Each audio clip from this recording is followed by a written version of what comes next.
You ran a New York City marathon, you would have still had 5 more miles to go before you got through all the devastation. You still have 16% left to go.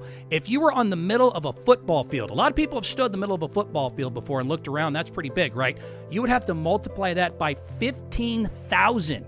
And you still wouldn't get to the size of everything that has been burned down. Taylor Swift held her concert in Melbourne Cricket Ground in Australia.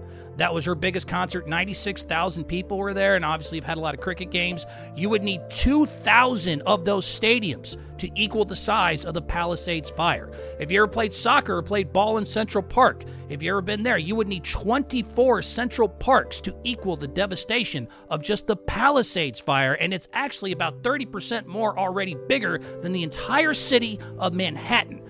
Disney World. Anyone been to Disney World in Orlando with their Forum theme parks? And of course, has also been host to all sorts of sports stuff. If you combine Palisades and Eaton, over 38,000 acres or 59.375 square miles, that would be 26% less than what the entire Disney World would look like burned down. So picture Disney World burned to the ground.